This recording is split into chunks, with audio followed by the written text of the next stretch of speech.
Պարգևատրման արարողությամբ Հայաստանի թենիսի ֆեդերացիան ամփոփել է 2025 թվականը։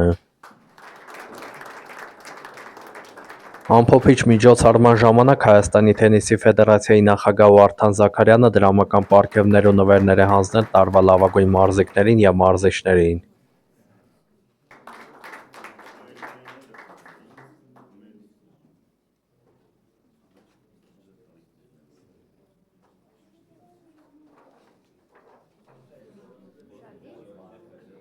Մենք պարգևատրեցինք մեր լավագույններին ըստ իրենց տրված արդյունքների և ռեյտինգների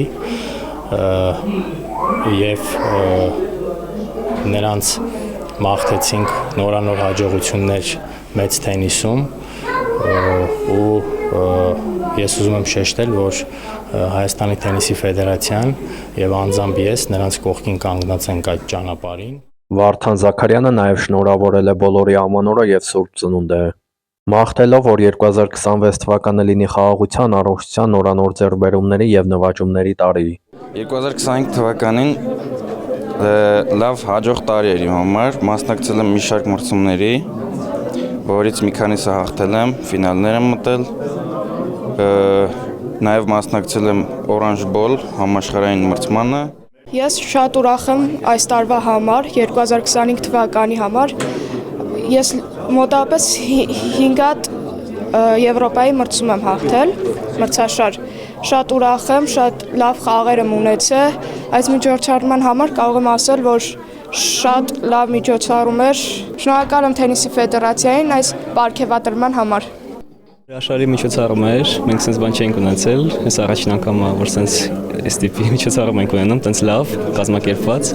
ոնց որ շատ շնորհակալություն բոլոր կազմակերպիչներին։ Ուրեմն ասեմ ձեզ, այս տարի այդքան էր մեր Դեվիսի և Fed Cup-ի համար հաջող տարի չեղավ, չեն կարողացել խմբերից տեղափոխվենք մյուս հաջորդ խումբ, բայց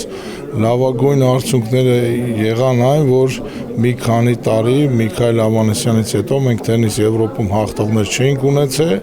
բայց այս տարի 3-ից ավել մրցաշարեր հաղթեցին և Արնո Ավետիսյանը և Մարիա Ազիզյանը և տարին համարեմ լավ, որովհետև այդ թենիս Եվրոպի հաղթողներ շատ քիչ երեխաներ ենք մենք ունեցել, իսկ մրցանակաբաշխությանը դա երեխաների և մարզիչների գնահատականն տարվա իրենց կատարած աշխատանքների համար շատ հաճելի միջոցառում էր և ուզում եմ շնորհավորեմ և ցանկանամ նորանոր հաջողություններ մյուս տարի մեր բոլոր երեխաներին, մարզիչներին և ծնողներին։